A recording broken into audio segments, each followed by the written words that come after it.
আচ্ছা, এইবারে আমরা করব নিউটনের তৃতীয় গতিসূত্র। দেখ, নিউটনের তৃতীয় গতিসূত্রে কি বলা আছে?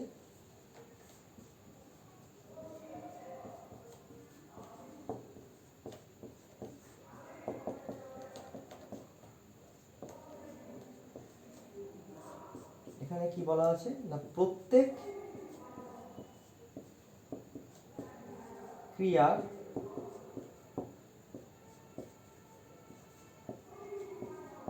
বিপরীত প্রতিক্রিয়া আছে। প্রত্যেক ক্রিয়ার বিপরীত প্রতিক্রিয়া আছে। অর্থাৎ ধরো আমি একটা বস্তু আছে যার ভর হচ্ছে m, একে আমি f বলে ঠেললাম, f বলে ঠেললাম। কে ঠেললাম? আমি ঠেললাম। তাহলে নিউটনের তৃতীয় সূত্র অনুযায়ী বিপরীত প্রতিক্রিয়া, তাহলে বস্তুটাও আমাকে f বলে ঠেলবে, এবং বুঝতেই পারছো ডাইরেকশন উল্টো দিকে, তাই এখানে মাইনাস হবে। তাহলে একটা বস্তুকে আমি যখন ঠেলছি, বস্তুটা আমাকে বিপরীত দিকে ঠেলছে, অর্থাৎ প্রত্যেক ক্রিয়ারই বিপরীত প্রতিক্রিয়া আছে। এখন প্রশ্ন হলো, তাহলে আমি যদি বস্তুকে f বলে ঠেলি, বস্তু যদি আমাকে মাইনাস f বলে ঠেলে, তাহলে আলটিমেটলি না তো বস্তু যাবে, না তো আমি যাব, একই জায়গায় সব কিছু থেকে যাবে। সেটা কি হয়? আমি তো বস্তু ঠেললে বস্তু যাবে। তাহলে কি ব্যাপার হলো না, ব্যাপারটা এটাই, এটা প্রচণ্ড ভালো করে সারা জীবন ধরে মনে রাখবে, এখানেই গুলিয়ে যায়। ক্রিয়া প্রতিক্রিয়া একই বস্তুতে থাকে না।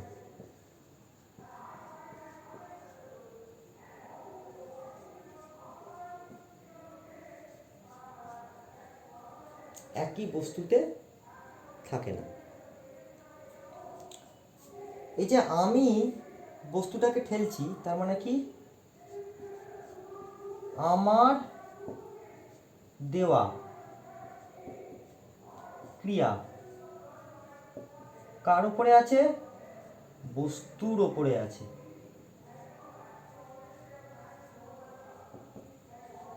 আবার বস্তুটা আমায় ঠেলছে, তার মানে বস্তুর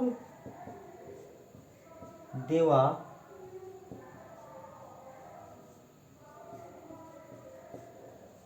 প্রতিক্রিয়া কার উপরে আছে? আমার উপরে আছে। তাহলে এই দুটো জিনিস কি এক? একটা রয়েছে বস্তুর ওপরে, একটা রয়েছে আমার ওপরে। সুতরাং আমার দেওয়া এফ বলের জন্য, অর্থাৎ ক্রিয়া বলের জন্য বস্তু যাবে। আবার বস্তুর দেওয়া মাইনাস এফ প্রতিক্রিয়া বলের জন্য আমি কি করব না, আমি একটু বাধা অনুভব করব।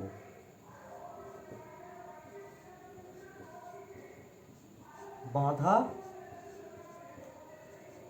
অনুভব করব। তাহলে আমার দেওয়া ক্রিয়া আছে বস্তুর ওপরে, বস্তুর দেওয়া প্রতিক্রিয়া আছে আমার ওপরে। দুটো এক বস্তু নয়, আমি আর বস্তু এক জিনিস নয়। সুতরাং বস্তু অনায়াসে যেতে পারে, আমি একটা অবস্ট্রাকশন ফিল করব। এইটাই হচ্ছে নিউটনের তৃতীয় গতির সূত্র, মেন জায়গাটা। আর কিচ্ছু নেই এই গতিসূত্রের মধ্যে। এবার কতগুলো এক্সাম্পল আছে। যেমন ধরো একটা কোশ্চেন আমাদের বলা হয়, আমরা একটা চেয়ারে বসে সেই চেয়ারটাকে তুলতে পারি না, কিন্তু আমরা যখন মাটিতে পা দিই সেই চেয়ারটাকে তুলতে পারি। কেন? দেখা যাক।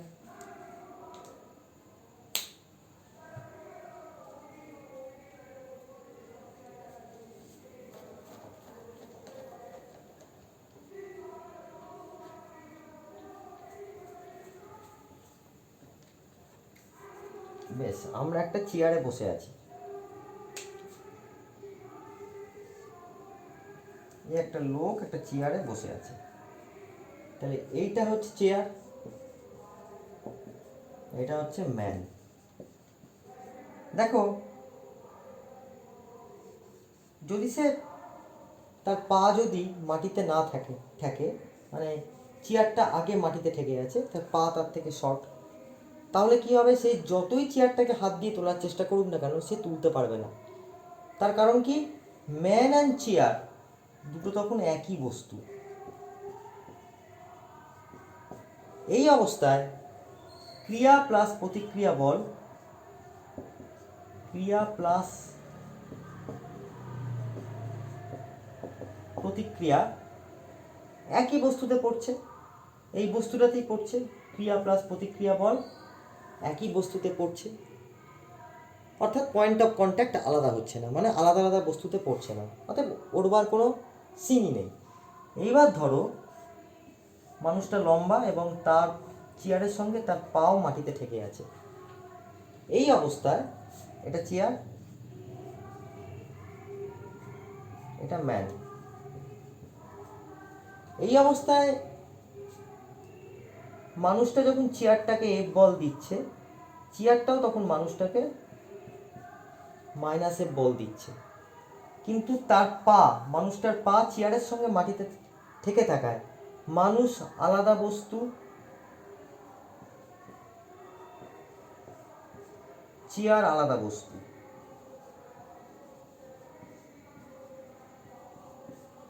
তাহলে মানুষের জন্য দেওয়া বল কার ওপরে পড়ছে, চেয়ারের ওপর পড়ছে, চেয়ার মানুষটাকে কি করছে, একটা প্রতিক্রিয়া বল দিচ্ছে, কিন্তু পা মাটিতে ঠেকে থাকার জন্য এবং চেয়ারও মাটিতে আলাদাভাবে ঠেকে থাকার জন্য দুটো আলাদা বস্তু হয়ে গেছে, এবার তারা দুজনে সেপারেট হতে পারে। অর্থাৎ পা মাটিতে ঠেকে থাকলে আমি চেয়ারকে তুলে নিতে পারি, কিন্তু আমার যদি পা মাটিতে ঠেকে না থাকে কখনোই চেয়ার উঠবে না। ঠিক আছে, এটাই হলো ক্রিয়া প্রতিক্রিয়ার একটা ভালো এক্সাম্পল। এছাড়াও এর অনেকগুলো প্রয়োগ আছে, যেমন মানুষের হাঁটা, নৌকো পাড়ে ঠেকা, ঠিক আছে, এরকম অনেকগুলো আছে, আমি দেখাচ্ছি একটা একটা করে।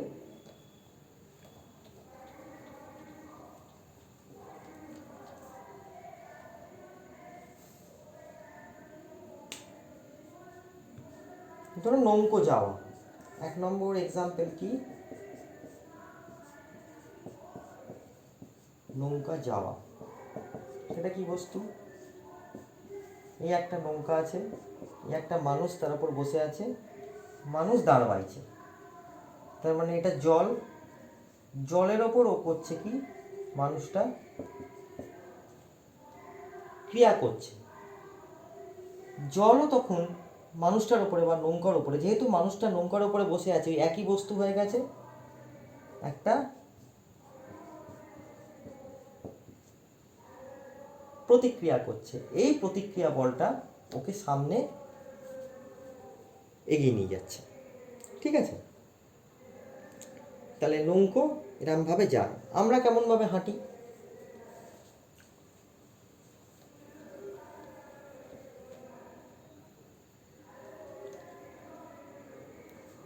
দু নম্বর হচ্ছে আমাদের হাঁটা।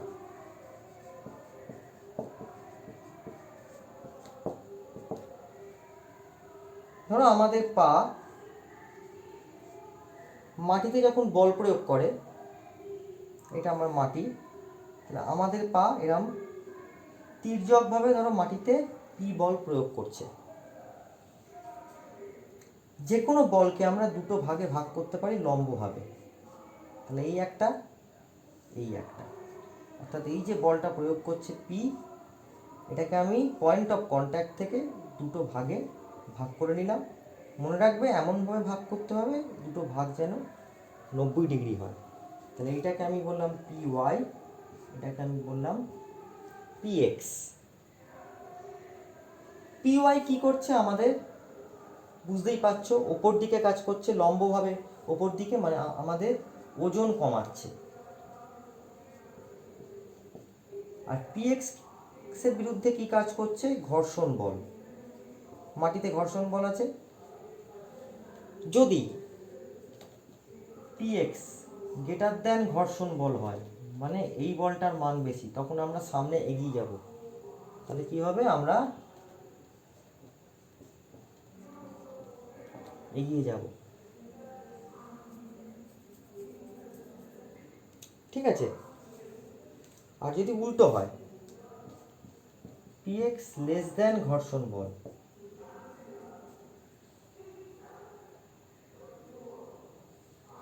এটা একটু ভুল হলো, এগিয়ে যাব না, আমরা কি করব? আমরা স্লিপ কাটবো। কারণ এই ঘর্ষণ বলটা আমাদের এই পিএক্স অর্থাৎ পা দিয়ে যে সামনের দিকে বলটা আসছে, এই বলটাকে আটকাচ্ছে, তাই তো? এখন যদি ঘর্ষণ বল ছোট হয়ে যায়, আমাদের পায়ের দোয়া বল বড় হয়ে যায়, তাহলে আমরা কি হবে? পা স্লিপ কাটবে, পা আমাদের পিছলে যাবে, তাই পিছলবে। কিন্তু যদি পিএক্স ঘর্ষণ বলের থেকে কম হয়, তাহলে আমরা স্টেবল থাকব।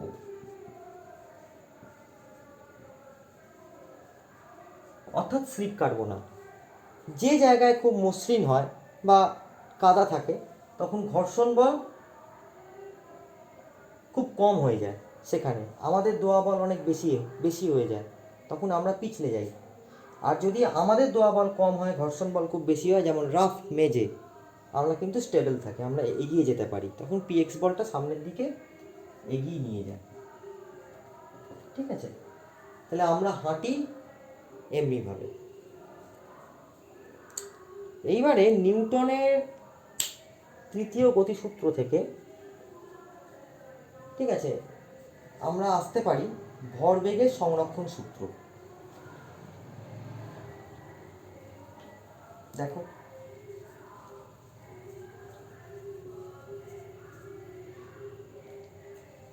নিউটনের তৃতীয় গতিসূত্র থেকে আমরা আসছি ভরবেগের সংরক্ষণ সূত্র। ভরবেগের সংরক্ষণ সূত্র কি? ধরো দুটো বস্তু আছে, একটা বড় হাতের এম, একটা ছোট হাতের এম। এইটার গতিবেগ ছিল u1, এইটার গতিবেগ ছিল u2। বাইরে থেকে একটা বল এই দুজনের ওপরই এসে পড়ল, তখন এদের গতিবেগ, ভর তো একই থাকবে, গতিবেগটা বেড়ে হয়ে গেল u1 ড্যাশ, আর এই ছোটটার গতিবেগ বেড়ে হয়ে গেল u2 ড্যাশ। তাহলে এইটা হচ্ছে বলের আগে, এইটা হচ্ছে বল প্রয়োগের পরে।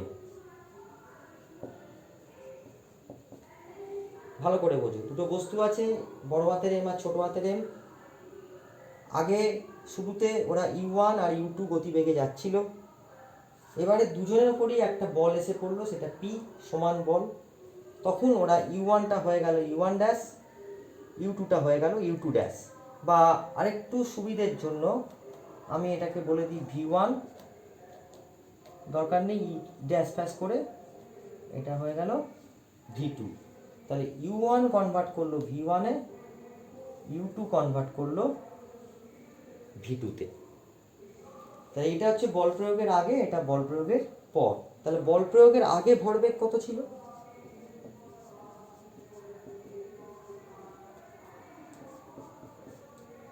mu1 plus mu2। বল প্রয়োগের পর ভরবেগ কত হলো? mv1 plus mv2। ভরবেগের সংরক্ষণ সূত্র কি বলছে?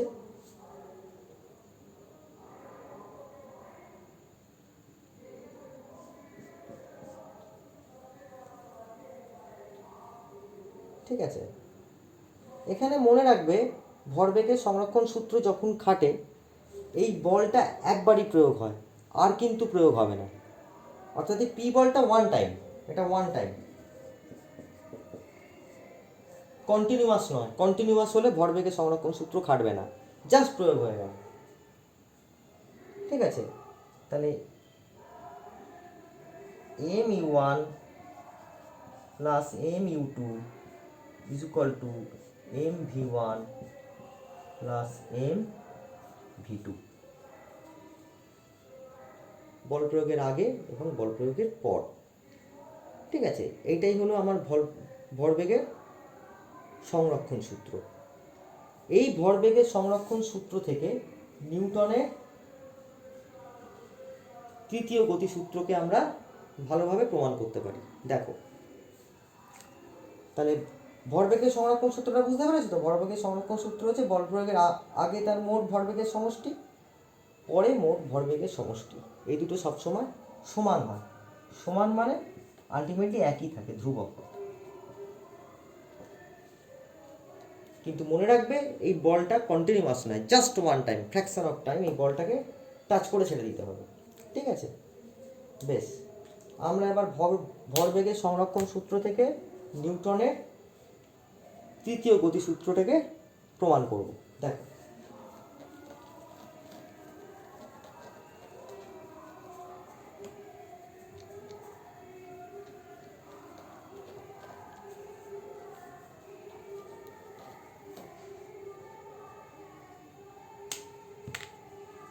তাহলে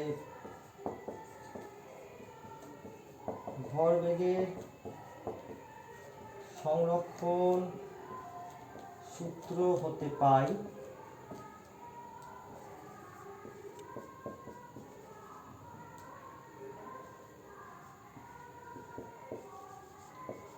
mv1 প্লাস mv2। ঠিক আছে, তাহলে এইটাকে আমরা বলবো প্রাথমিক ভরবেগ, এটা অন্তিম ভরবেগ। তাহলে এমগুলোকে এক করি, ধরো এটাকে এইদিকে নিয়ে গেলাম, এই এমটাকে এইদিকে নিয়ে গেলাম, তাহলে কি হয়? v1 minus u1 is equal two এই এমটাকে এইদিকে নিয়ে গেলাম, তাহলে এই এমটাকে এইদিকে নিয়ে গেলাম, মানে এই রাশিটাকে আমি এইদিকে নিয়ে গেলাম আর এই রাশিটাকে আমি এইদিকে নিয়ে গেলাম। তাহলে কি দাঁড়ায়?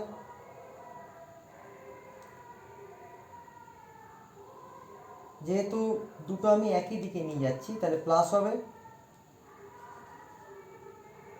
m of v2 minus u2 is equal to 0 হয়ে গেল। সব আমি এইদিকে নিয়ে চলে গেছি, এটাকেও এইদিকে নিয়ে চলে গেছি, এটাকেও এইদিকে নিয়ে চলে গেছি, তাহলে এই দিকটা ফাঁকা হয়ে গেছে, 0 হয়ে গেছে, তাই হলো। ঠিক আছে, তাহলে এইটা কি অ্যাকচুয়ালি? বেগের পরিবর্তন।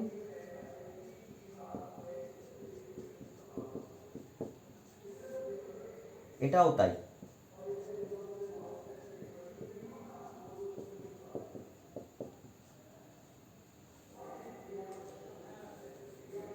বেগের পরিবর্তন। এবার আমি টি দিয়ে ভাগ করলাম উভয় পক্ষে, তাহলে কি দাঁড়ালো? m of v1 minus u1 by T is equal to minus, এদিকে নিয়ে চলে গেলাম, m of v2 minus u2 by T. তাহলে বেগের পরিবর্তন বাই সময় মানে ত্বরণ, তাহলে m of f1 is equal to minus m of f2। তাহলে আমি এর থেকে কি পাচ্ছি? f is equal to minus f। এটাই তো নিউটনের তৃতীয় গতিসূত্র। এটা যদি ক্রিয়া হয়, এটা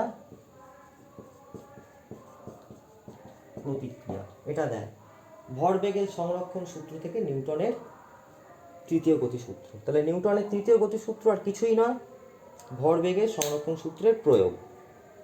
এবারে আরও দুটো হয়, নিউটনের দ্বিতীয় গতিসূত্র থেকে প্রথম গতিসূত্র। দেখো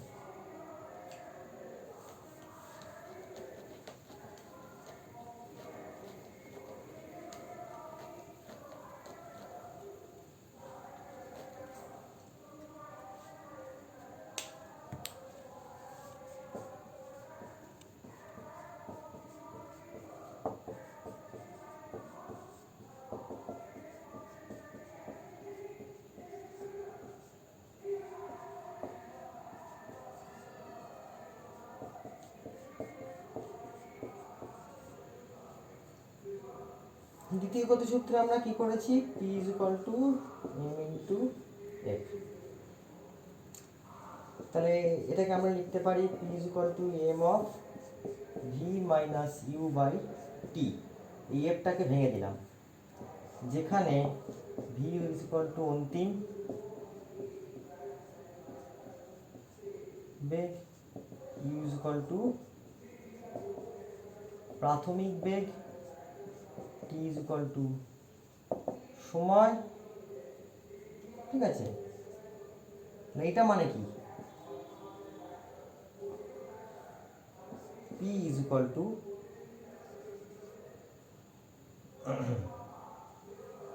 দাঁড়ান এক সেকেন্ড, তাহলে এটা দাঁড়ান। এবার নিউটনের প্রথম গতিসূত্রে কি বলা আছে,